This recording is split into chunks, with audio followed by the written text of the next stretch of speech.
नमस्कार, आप देख रहे हैं पुरवैया दिन भर और इस वक्त के तमाम साथ मैं हूं राहुल शर्मा। करेंगे शुरुआत बड़ी खबर के साथ। कटिहार में अपराधियों ने सुधीर मंडल नाम के एक किसान को गोली मार दी है और उसकी हत्या कर दी है। अज्ञात बाइक सवारों ने घटना को अंजाम दिया है। घटना बिहारी ढाला गांव की बताई जा रही है। कटिहार में अपराधियों ने सुधीर मंडल नाम के एक किसान की गोली मारकर हत्या कर दी है। जी मीडिया संवाददाता राजीव रंजन हमारे साथ फोनलाइन पर जुड़े हुए हैं। राजीव, क्या अपराधियों की तलाश में जुटी है पुलिस? क्या कुछ जानकारी मिल पा रही है आपको? देखिए, घटना अब से 1 घंटा पहले की बताई जा रही है। घर से किसान को निकाला है। 2 बाइक सवार थे जिस पर 4 लोग थे और उन्होंने घटना को अंजाम दिया है। पुलिस कहती है कि पूरे इलाके की नाकाबंदी कर रखा है। इलाका जो है वो दियर का इलाका कहलाता है, गंगा के किनारे का इलाका है। मनिहारी पुलिस का दावा कर रही है कि जो अपराधी हैं उनकी शिनाख्त कर ली जाएगी और जल्द ही गिरफ्तार की जाएगी। क्या कुछ कहना है प्रत्यक्षदर्शियों का और साथ ही क्या कुछ कह रही है पुलिस पूरे मामले को लेकर? क्यों हुई है हत्या? देखिए, परिवारों का कहना था कि काफी दिनों से पड़ोसी से भूमि विवाद का मामला चल रहा था और फसल कटाई के बाद से ही पड़ोसी से बराबर लगातार विवाद चल रहा था और ये जो 4 अज्ञात अपराधी थे वो कपड़े से अपने चेहरे को ढक रखा था और उनकी पहचान परिवार वाले नहीं कर पाए हैं। परिवार का कहना है कि पड़ोसियों से रंजिश की वजह से हो सकता है वो 4 अपराधी जो थे वो उन पड़ोसियों से के द्वारा ही भेजे गए ये अपराधी थे। पुलिस पूरे मामले की तफ्तीश कर रही है। बहुत बहुत शुक्रिया तमाम जानकारियों के लिए। पुलिस पूरे मामले की तहकीकात कर रही है। कटिहार में गोली मारकर एक किसान की हत्या कर दी है जिसके कारण गांव में खौफ का माहौल है।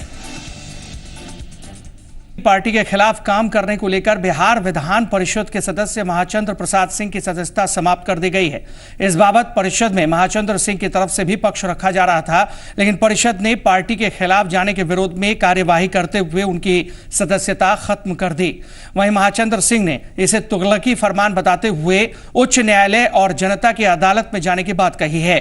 महाचंद्र सिंह ने यह भी कहा है कि वे वकील के माध्यम से इस पूरे मामले को आगे ले जाएंगे। उनके वकील का कहना है कि मामले में नियमों की अनदेखी की गई है। तो निश्चित रूप से ये प्रश्न अब 11 करोड़ जनता बिहार की पूछना चाहती है जदयू से कि बाबू ललन सिंह 2010 में ज्वाइन कर लिए थे कांग्रेस और पूरे स्टार प्रचारक थे कांग्रेस के, तो फिर आज तक उस आवेदन पर क्या हुआ? अन्नू शुक्ला वैशाली से चुनाव लड़ी, जदयू की सदस्या थी, और रेणु कुशवाहा खगड़िया से लड़ी, उनके हस्बैंड, और वो पार्टी छोड़ दिए। तो उनका आवेदन किस कानून के तहत अभी पड़ा हुआ है विधानसभा में? ये उनके वकील पता नहीं, उनके विद्वान वकील को भी जानकारी नहीं है कि ऐसी परिस्थिति में पार्टी को क्या करना चाहिए।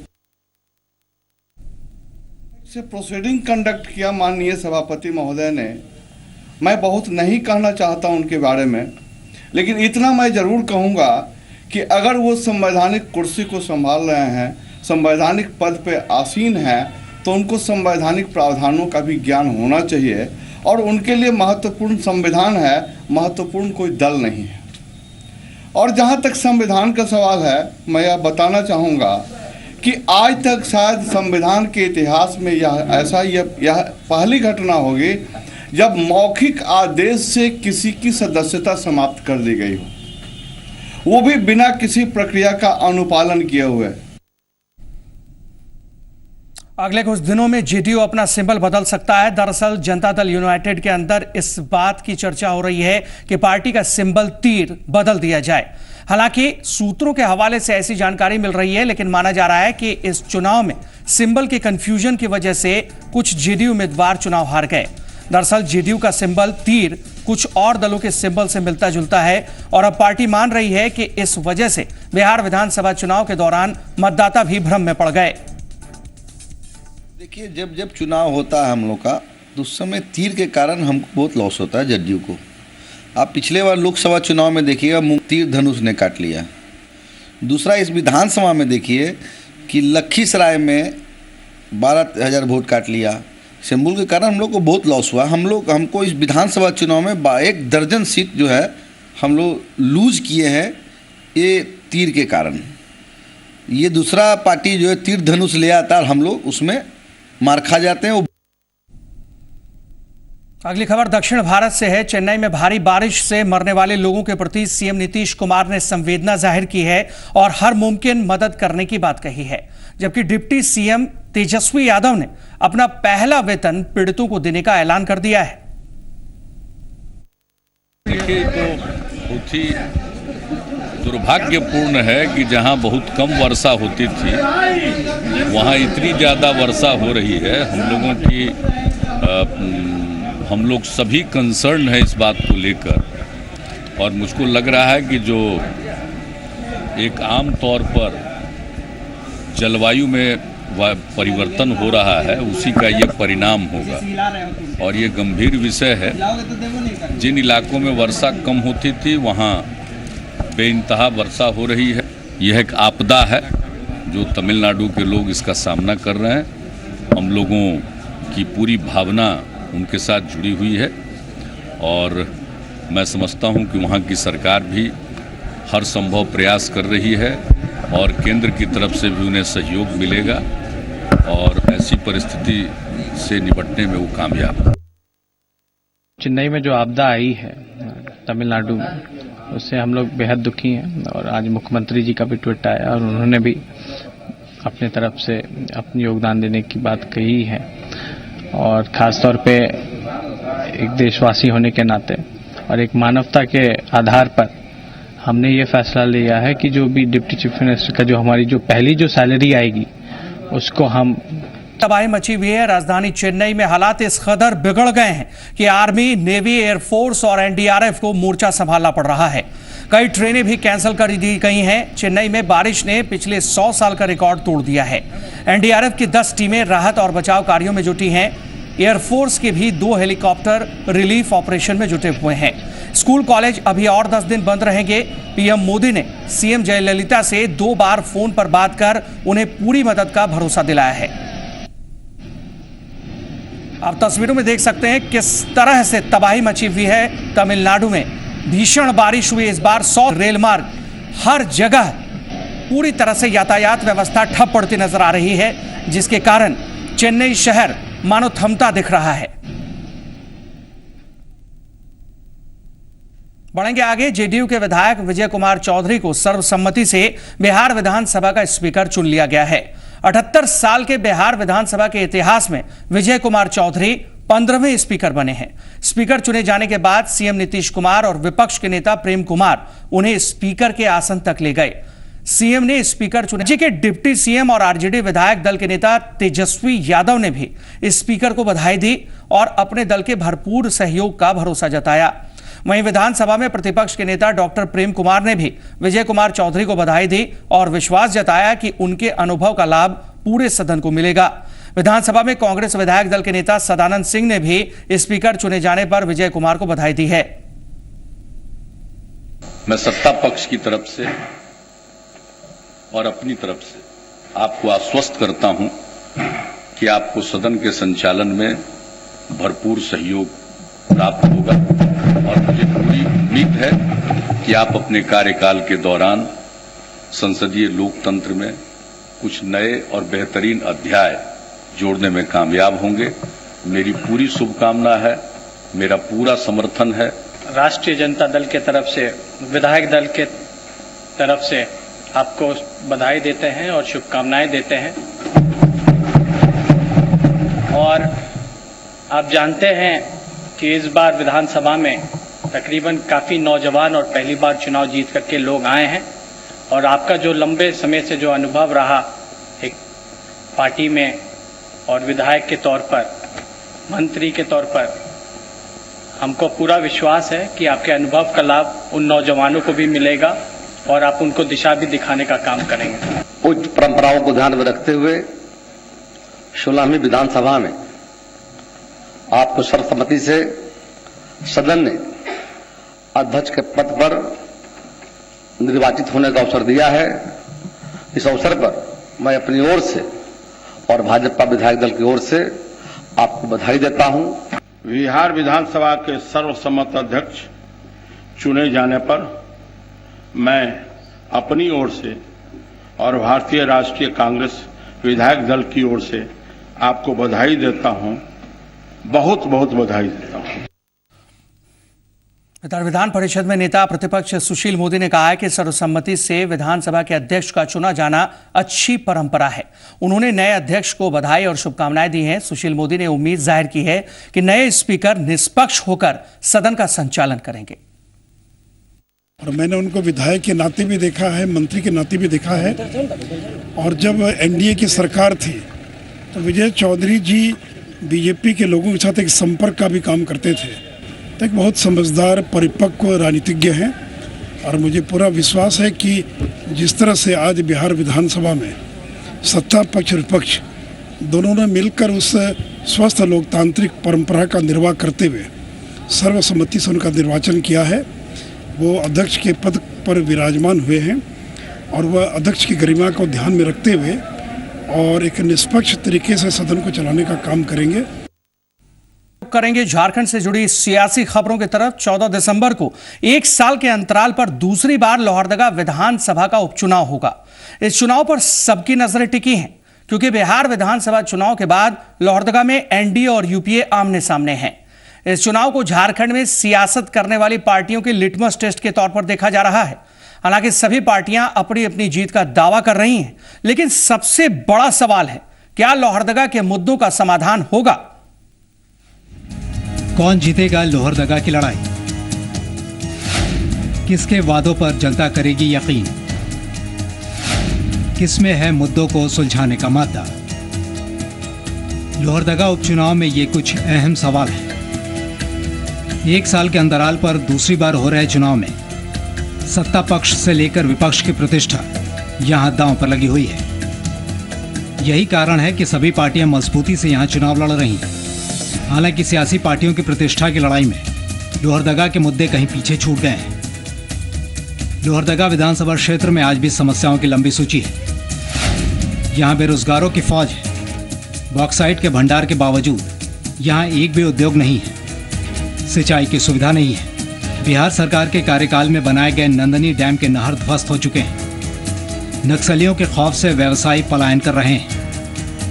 ये इलाका अभी भी झारखंड के दुर्गम इलाके के रूप में जाना जाता है। क्षेत्र में बिजली, सड़क, पेयजल की समस्या बरकरार है। इस चुनाव में इन मुद्दों पर चर्चा नहीं हो रही। सियासी पार्टियां प्रतिष्ठा को सामने रखकर चुनाव लड़ रही हैं। देखना दिलचस्प होगा कि इस बार लोहरदगा की जनता सियासी दलों की प्रतिष्ठा या अपनी समस्या, दोनों में से किसे ध्यान में रखकर अपना प्रतिनिधि चुनती है। ब्यूरो रिपोर्ट, जी मीडिया, रांची। बहरहाल लोहरदगा उपचुनाव में तमाम दल अपनी ताल ठोक रहे हैं। कांग्रेस, आजसू समेत तमाम पार्टियों ने जीत का दावा किया है।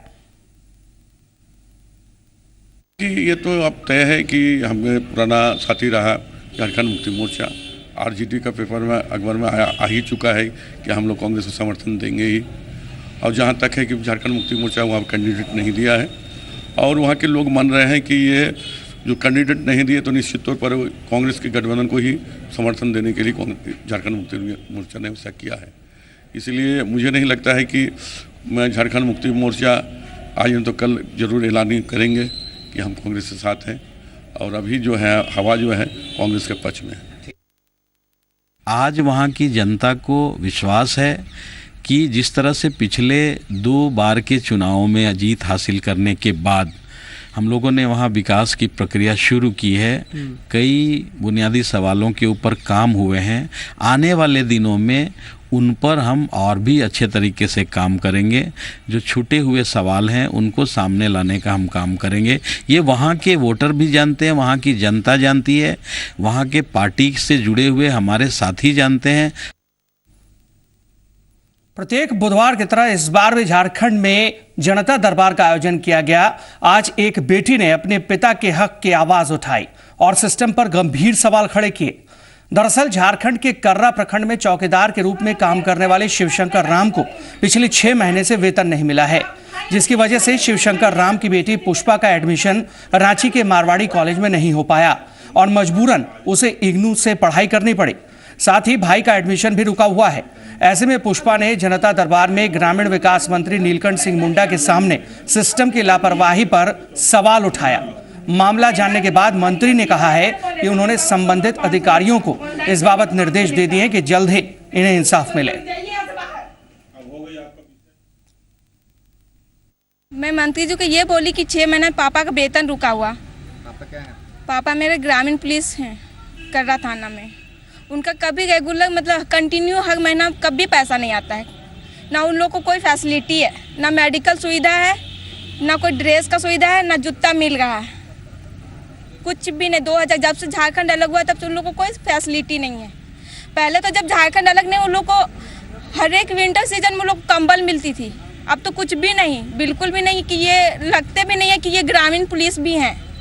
एक डंडा भी मिलता था पहले, एक डंडा भी अब नहीं मिलता उन लोग को। चौकीदार लोग का 5 महीना 6 महीना 3 महीना में जाता है। उनके जाने के बाद फिर हम डीसी से बात किए, वहाँ संबंधित जिला के अधिकारी से बात की और उन्होंने कहा है कि इस तरह का कोई विषय है तो उसको हम चेक करा करके उसको पैसा दिला देंगे। लेकिन जनता जिस तरीके से दरबार में आप लोगों के जनता दरबार में एग्रेसिव हो जाती है उस टाइम नहीं, देखिए हम लोग हैंडल उनकी समस्या का समाधान करना, और चूँकि थोड़ा सा पीड़ा रहती है जनता के मन में, तो उसको उजागर करता है लोग, तो उसमें सरकार निश्चित रूप से एक्शन में आती है। उसके निकलने के बाद तुरंत हम फिर गृह विभाग से बात किए, गृह विभाग से बात करने के बाद फिर डीसी से बात किए। रांची पुलिस ने हिंदपीढ़ी इलाके से 2 अपराधियों को गिरफ्तार किया है। गिरफ्तार अपराधियों के पास से स्कूटी, मोबाइल और नकद समेत कई सामान बरामद किया गया है।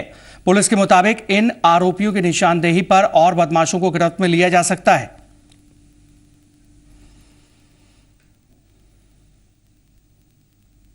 इधर पूर्णिया में पुलिस ने एक एनआरआई को गिरफ्तार किया है। साथ ही पुलिस ने एक और शख्स को गिरफ्तार करने में सफलता हासिल की है।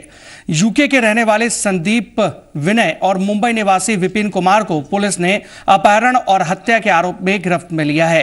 हालांकि संदीप विनय ने खुद को निर्दोष बताया है। पुलिस ने दोनों को आदित्य कुमार को अगवा कर हत्या कर देने के आरोप में गिरफ्तार किया है। धनबाद पुलिस ने 3 चेन स्नैचर्स को गिरफ्तार किया है। इन अपराधियों के नाम मोहम्मद अकबर, टिंकू गोप और लक्ष्मण गोप हैं। ये लोग बोकारो से आकर धनबाद शहर में लूट की वारदातों को अंजाम दे रहे थे और सभी ने अपना गुनाह कबूल लिया है। इधर मुजफ्फरपुर में तिरहुत प्रमंडल में सक्रिय नक्सली संगठन के एरिया कमांडर राधेश्याम पासवान ने पुलिस के सामने सरेंडर कर दिया। सरेंडर करने के बाद राधेश्याम ने कई वारदातों को अंजाम देने की बात कबूली है। सरेंडर के वक्त उसके परिजन भी उसके साथ मौजूद थे। पुलिस विभाग की ओर से सरेंडर की प्रक्रिया पूरी होने के बाद जिला प्रशासन ने नक्सली को 10,000 रुपए का चेक सौंपा।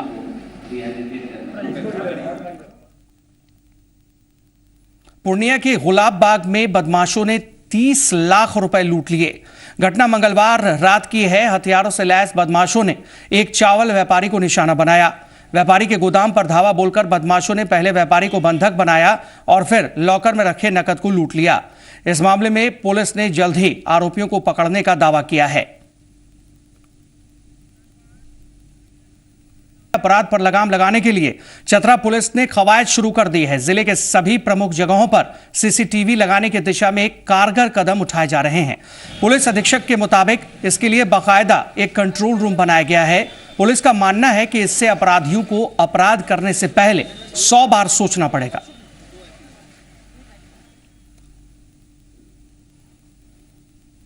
गोड्डा में सड़क दुर्घटना में एक शख्स की मौत के बाद ग्रामीणों में गुस्सा है।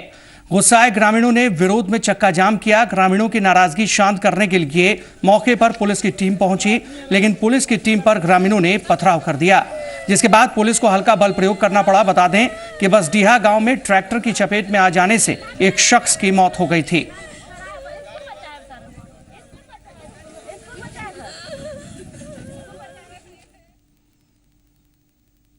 मगध विश्वविद्यालय के बोधगया परिसर में एक भवन की आधारशिला राज्यपाल रामनाथ कोविंद ने रखी।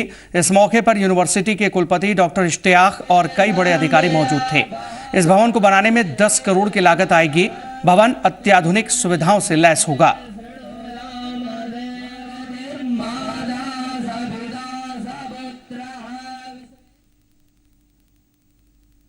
दरभंगा में राजस्व एवं भूमि सुधार मंत्री डॉक्टर मदन मोहन झा ने कहा है कि उनके विभाग में बहुत काम है और सभी काम को उन्हें पूरा करना है।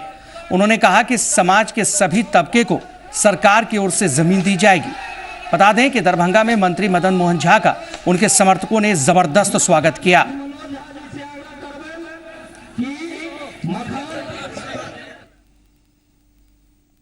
जमशेदपुर का टाटा जूलॉजिकल पार्क एक बार फिर चहक उठा है। साउथ अफ्रीका से 4 अफ्रीकी जेब्रा यहां आए गए हैं।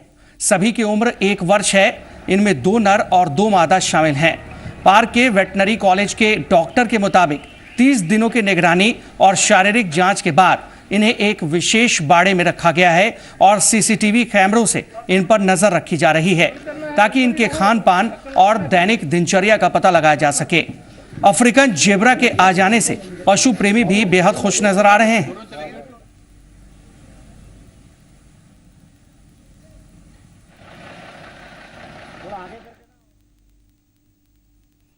भारत स्वच्छता अभियान को लेकर आज पटना के गांधी मैदान में एक निजी स्कूल के बच्चों ने नाटक का मंचन किया। गांधी मैदान में लगे पुस्तक मेले में इस नाटक के जरिए बच्चों ने स्वच्छता का संदेश दिया और आम लोगों से अपने इलाके और मोहल्लों को साफ सुथरा रखने की अपील की गई।